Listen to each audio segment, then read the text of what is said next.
मित्रों, किस स्त्री के भाग्य में पुत्र की प्राप्ति नहीं होती है और उसे पूरे जीवन निसंतान ही रहना पड़ता है? और वो कौन से कार्य हैं जो एक पतिव्रता स्त्री को अपने जीवन में कभी नहीं करने चाहिए, नहीं तो उसे पुत्र की प्राप्ति नहीं होती है? मित्रों, एक समय की बात है जब माता लक्ष्मी भगवान विष्णु से मिलने के लिए जाती हैं और भगवान विष्णु से कहती हैं, प्रभु, आज मैं आपसे 3 प्रश्नों का उत्तर पूछने के लिए आई हूँ। तो भगवान विष्णु कहते हैं, हे देवी, तुम निश्चिंत होकर अपने तीनों प्रश्नों को मुझे बताओ, मैं तुम्हारे प्रश्नों का उत्तर अवश्य दूंगा। तो प्रश्नों को बताते हुए माता लक्ष्मी कहती हैं, प्रभु, मेरा पहला प्रश्न ये है कि वो कौन सी स्त्री है जिसके भाग्य में पुत्र की प्राप्ति नहीं होती है और वो पूरा जीवन निसंतान ही रहती है। और मेरा दूसरा प्रश्न है, वो कौन सी स्त्री है जो समय से पहले ही विधवा हो जाती है और बिना पति के दुखी जीवन व्यतीत करती है। और मेरा तीसरा प्रश्न है, वो कौन सी स्त्री है जो पति के होते हुए भी एक दुखी जीवन जीती है और उसे कभी अपने जीवन में सुख की प्राप्ति नहीं होती है। तो भगवान विष्णु माता लक्ष्मी के तीनों प्रश्नों को सुनकर बोले, हे देवी, मैं तुम्हें एक कथा सुनाता हूँ जिसे सुनकर तुम्हें तुम्हारे प्रश्नों का उत्तर मिल जाएगा, किंतु बहुत ध्यान से सुनना। तो माता लक्ष्मी कहती हैं, आप कथा सुनाइए प्रभु, मैं कथा को पूरा मन लगाकर सुनूंगी। कथा को सुनाते हुए भगवान विष्णु कहते हैं, एक समय की बात है जब एक गांव में एक सेठ रहता था और उस सेठ के 2 बेटे थे और दोनों की शादी हो चुकी थी तथा सेठ और सेठ की पत्नी दोनों ही बहुत दुष्ट स्वभाव के थे और सेठ का बड़ा बेटा और उसकी पत्नी भी दुष्ट स्वभाव की थी, लेकिन सेठ का छोटा बेटा बहुत ही अच्छे स्वभाव का था और उसकी पत्नी भी बहुत अच्छे स्वभाव की थी और वो अकेले ही घर का सारा काम करती थी और घर में सभी के कपड़े भी धोती थी। इतना सब कुछ करने के बाद भी सेठ की पत्नी और बड़े बेटे की पत्नी हमेशा उसका अपमान करती रहती थी। कथा को आगे बताते हुए भगवान विष्णु कहते हैं, सेठ की बड़ी बहू का एक बेटा था और छोटी बहू को एक पुत्री थी। सेठ की पत्नी हमेशा उस पुत्री को लेकर अपनी छोटी बहू को ताना मारती रहती थी। फिर भगवान विष्णु कथा को आगे बताते हुए बोले, हे देवी, अब मैं उस सेठ की छोटी बहू की कहानी अच्छे से समझाता हूँ, क्योंकि उसकी छोटी बहू की कहानी से तुम्हें तुम्हारे पहले प्रश्न का उत्तर मिल जाएगा कि वो कौन सी स्त्री है जिसके भाग्य में कभी पुत्र की प्राप्ति नहीं होती है। तो इस कथा को सुनो। उस सेठ की जो पत्नी थी वह पहले से ही बड़े ही दुष्ट स्वभाव की थी और उसके दुष्ट स्वभाव के कारण घर के सभी लोग उससे बहुत ज्यादा परेशान थे और वो अपनी छोटी बहू को बहुत ही ज्यादा परेशान करती थी। उसको परेशान करने में उसे बहुत मजा आता था। सेठ की छोटी बहू का नाम राधिका था और वो बेचारी राधिका घर का सारा काम करती थी, फिर भी सेठ की पत्नी उसे हमेशा बहुत परेशान करती थी। वो कितना भी घर का काम कर ले पर सेठ की बीवी हमेशा उसे ही डांटती रहती थी। एक दिन जब राधिका घर में झाड़ू लगा रही थी तो सेठ की पत्नी बोली, इतनी देर हो गई, तू अभी तक झाड़ू ही नहीं लगा पाई। मैं मंदिर जा रही हूँ और जब तक वहां से आऊंगी तब तक खाना बन जाना चाहिए, आते ही मैं खाना खाऊंगी। फिर वो बेचारी घर की साफ सफाई करके खाना बनाने में लग गई और खाना बनाते समय वह मन में सोच रही थी, मैं घर का इतना काम करती हूँ फिर भी मेरी सास मुझे हमेशा डांटती रहती है और हमेशा परेशान करती रहती है और कभी भी प्रेम से बात नहीं करती है और घर का सारा काम मुझसे ही करवाती है। राधिका यह सब सोच ही रही थी, तभी दरवाजा खटखटाने की आवाज आई तो उसने सोचा, अभी तो खाना तैयार भी नहीं हुआ और लगता है मेरी सासू माँ आज बहुत जल्दी ही मंदिर से लौट आई हैं। फिर राधिका दरवाजे के पास गई और दरवाजा खोला तो उसने देखा कि दरवाजे के बाहर एक साधु महाराज खड़े हैं। फिर वो साधु महाराज राधिका से कहते हैं, बेटी, मुझे कुछ भोजन करा दो, मुझे बहुत जोर की भूख लगी है। तो राधिका बोली, महाराज, मैं आपको भोजन तो करा देती, पर मेरी सास बहुत दुष्ट स्वभाव की है, वो मुझे बहुत डांटेंगी और अभी वो मंदिर गई है, मंदिर से आती ही होंगी।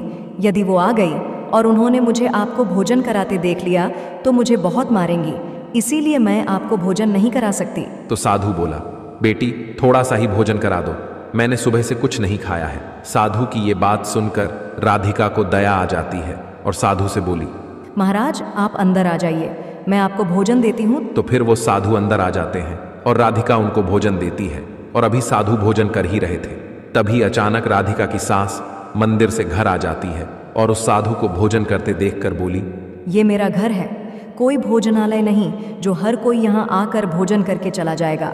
और तुमने इस साधु को भोजन क्यों दिया? क्या अन्न मुफ्त में आता है जो हर किसी को अपने घर में बैठाकर खिलाती रहती हो? और यह कहकर उस साधु को धक्के मारकर अपने घर से बाहर निकाल दिया और उसका खाना उठाकर बाहर फेंक दिया। फिर राधिका से कहने लगी, तूने इस साधु को भोजन क्यों कराया? अन्न कितना महंगा आता है, तुझे पता नहीं? अब घर के लोग क्या खाएंगे? तो राधिका डरते हुए बोली, साधु बहुत भूखा था, इसीलिए मैंने उसे भोजन दे दिया था और उसे मैंने अपने हिस्से का भोजन दिया है, इसीलिए आज मैं भोजन नहीं करूंगी। और इतना गुस्सा क्यों होती हो? भोजन तो मैंने उसे अपने हिस्से का दिया है। ये सुनकर उसकी सास ने गुस्से में आकर राधिका को भी धक्के मार करके घर से बाहर निकाल दिया और बोली, जा, अब तुझे भी इस घर में रहने की जरूरत नहीं है और अब कभी मेरे घर में मत आना। फिर राधिका दरवाजे पर बैठकर रोती रही, किंतु उसकी सास ने दरवाजा नहीं खोला। और फिर राधिका ने सोचा, अब यहां से अपने मायके ही जाना पड़ेगा। फिर वो अपने मायके जाने लगती है तो बीच रास्ते में एक घना जंगल पड़ता है। राधिका भूखी प्यासी अपने मायके जा रही थी, तभी बारिश होने लगती है। फिर राधिका वहीं जंगल में एक पेड़ के नीचे बैठ जाती है, लेकिन फिर भी बारिश की बूंदें उसके ऊपर गिरती रहती हैं और वह भीगने लगती है। तो उसे एक और पेड़ दिखा जो काफी बड़ा था, तो वो बारिश से बचने के लिए वो उस बड़े से पेड़ के नीचे जाकर बैठ गई और रोने लगी। तभी उसे एक संत मिले और संत के कहा, बेटी तुम क्यों रो रही हो? तो राधिका ने संत को सारी बात बताई। तो संत ने कहा, वो लोग तुम्हें इसीलिए परेशान करते हैं क्योंकि तुम्हें अभी तक पुत्र की प्राप्ति नहीं हुई है, लेकिन तुम चिंता मत करो, मैं तुम्हें एक पर्ची देता हूं जिसमें पुत्र प्राप्ति का उपाय लिखा है। फिर संत ने उसे एक पर्ची दी और कहा, इसमें लिखे उपाय को यदि तुम पूरी निष्ठा से करोगी तो तुम्हें पुत्र की प्राप्ति अवश्य होगी। और फिर इतना कहकर वो संत वहां से चले गए। फिर राधिका अपने मन में सोचने लगी, यदि मुझे भी पुत्र हो जाएगा तो मुझे भी ससुराल में बहुत सम्मान मिलेगा और मेरी सास मेरी बहुत इज्जत करेगी। यह सोच ही रही थी, तभी बारिश बंद हो गई और फिर उसने पर्ची को खोला और पढ़ा तो उसमें लिखा था, पुत्र प्राप्ति के लिए स्त्री को हमेशा अपने पति के बाएं ओर सोना चाहिए। और पर्ची में आगे लिखा था कि मासिक धर्म शुरू होने के प्रथम 4 दिवस में स्त्री और पुरुष के मिलन से पुरुष रोग प्राप्ति होता है, इसीलिए मासिक धर्म के प्रथम 4 दिन पति पत्नी को मिलन नहीं करना चाहिए तथा मासिक धर्म के 5वें दिन मिलन से कन्या की प्राप्ति होती है और 6ठे दिन मिलन से पुत्र की प्राप्ति होती है और 7वें दिन मिलन से बंध्या पुत्री होती है तथा मासिक धर्म की 10वीं रात्रि में मिलन करने से अति श्रेष्ठ पुत्र की प्राप्ति होती है। और फिर उस पर्ची में लिखी सारी बातें पढ़कर राधिका अपने मन में सोचने लगी, अब मैं इसी जंगल में रहूंगी। फिर वो जंगल में ही कुटिया बनाकर रहने लगी और फिर उसका पति उसे ढूंढते हुए उसी जंगल में राधिका के पास पहुंचा और उससे कहा, तुम घर चलो। तो राधिका ने उसे पर्ची वाली सारी बात बताई और कहा, अब मैं यहीं रहूंगी जब तक मुझे पुत्र की प्राप्ति नहीं हो जाती। ये सुनकर उसका पति भी उसी के साथ जंगल में रहने लगता है। और फिर राधिका ने अपने मासिक धर्म के दौरान मासिक धर्म की 10वीं रात्रि में अपने पति के साथ मिलन किया और वो गर्भवती हो गई। फिर सुबह स्नान करके राधिका पूजा पाठ करने के लिए बैठी हुई थी, तभी उसका पति लकड़ी काटने के लिए चला गया और फिर भयंकर तूफान आया जिससे उसकी झोपड़ी उड़ गई और भारी बारिश होने लगी। और फिर बारिश से बचने के लिए राधिका उसी बड़े से पेड़ के नीचे जाकर बैठ गई और उस पेड़ पर 2 राक्षसी रहती थी जो इस समय बाहर गई हुई थी। और थोड़ी ही देर बाद वो दोनों राक्षसी पेड़ पर आकर बैठ गई और उसी पेड़ के नीचे राधिका बैठी थी। फिर वो राक्षसी आपस में कहने लगी, चलो सोने के टापू पर चलते हैं। तो दूसरी कहने लगी, पर चलेंगे कैसे? तो पहली राक्षसी बोली, इसमें कौन सी बड़ी बात है, इस पेड़ को अभी उड़ा देती हूँ, इसी से चलेंगे। इतना कहकर वो दोनों राक्षसी उस पेड़ पर बैठकर सोने के टापू की तरफ निकल लेती हैं और उसी पेड़ के नीचे पेड़ की जड़ पर राधिका भी बैठी थी, इसीलिए साथ में वो भी उड़ने लगती है। किंतु राक्षसी को ये बात नहीं पता होती है कि इसी पेड़ के नीचे एक औरत भी है। फिर कुछ ही देर में वो दोनों राक्षसी सोने के टापू पर पहुंच जाती हैं और फिर दोनों राक्षसी को भूख लगी तो वो दोनों पेड़ से उतरकर शिकार करने के लिए चली गई। फिर राधिका पेड़ की जड़ से उतरकर जब सोने के टापू पर पैर रखा तो उसने देखा यहाँ तो सब सोना ही सोना है।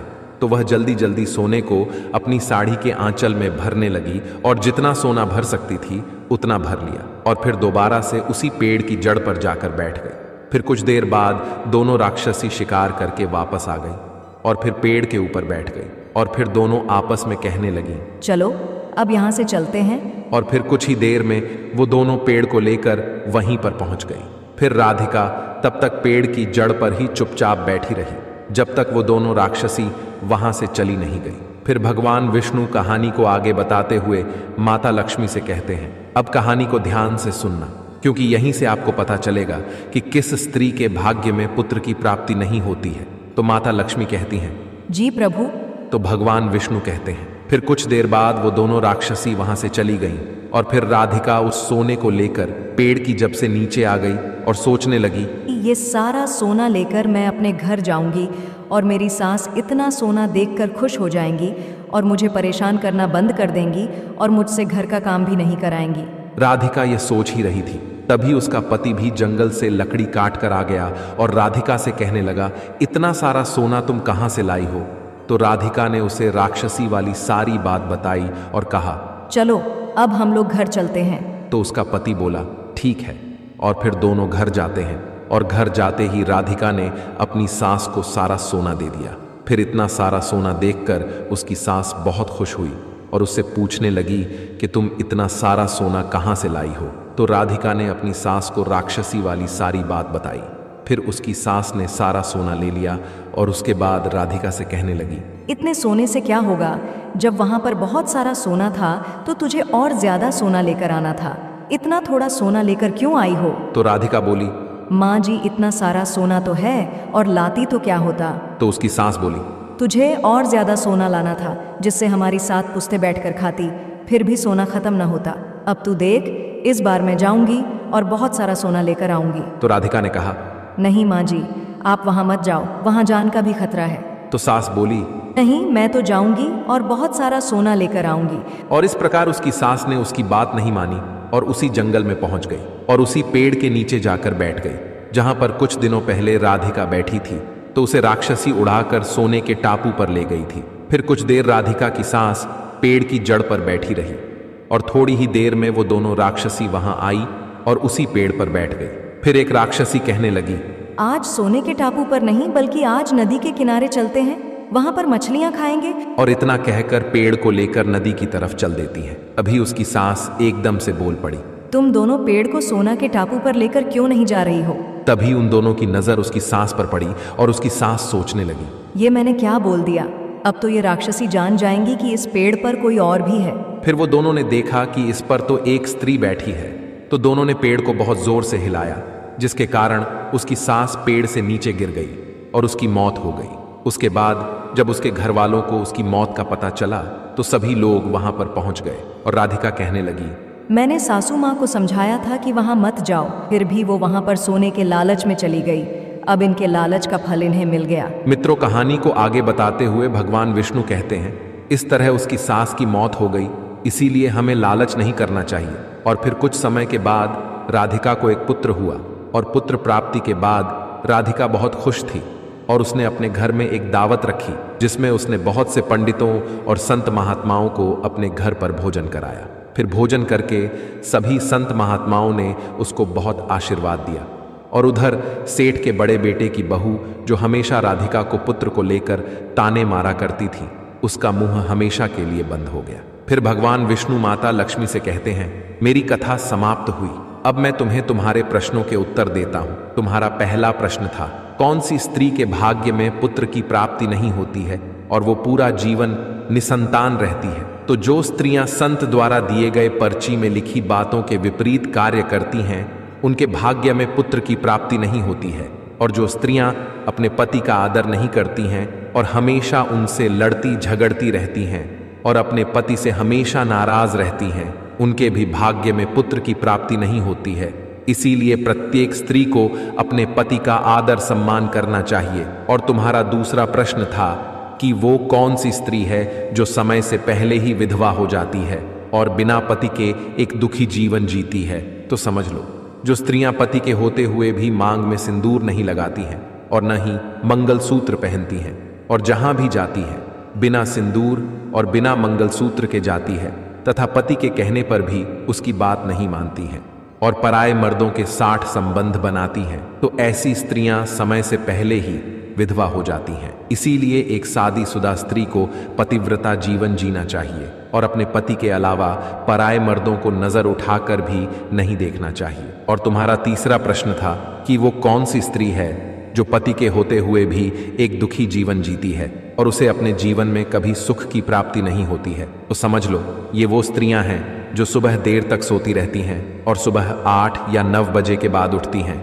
और बिना स्नान किए ही भोजन बना देती हैं और पूजा पाठ भी नहीं करती हैं, और कहीं भी जाना होता है तो अपने पति की बिना आज्ञा के चली जाती हैं, पति के मना करने पर भी नहीं मानती हैं, पति की एक भी बात नहीं मानती हैं। तो ऐसी स्त्रियों के जीवन में कभी सुख की प्राप्ति नहीं होती है और हमेशा दुखी जीवन जीती है। इसीलिए एक पतिव्रता स्त्री को हेमशाह चरित्रवान रहना चाहिए और प्रातःकाल में उठकर स्नान आदि करके पूजा पाठ करके फिर भोजन तैयार करना चाहिए, जिससे कि घर में सुख शांति आती है। और माता लक्ष्मी की पूजा भी करनी चाहिए, जिससे कि माता लक्ष्मी प्रसन्न होती हैं। मित्रों, आपको ये कथा कैसी लगी हमें कमेंट्स करके जरूर बताना। तो बोलो जय माता लक्ष्मी की।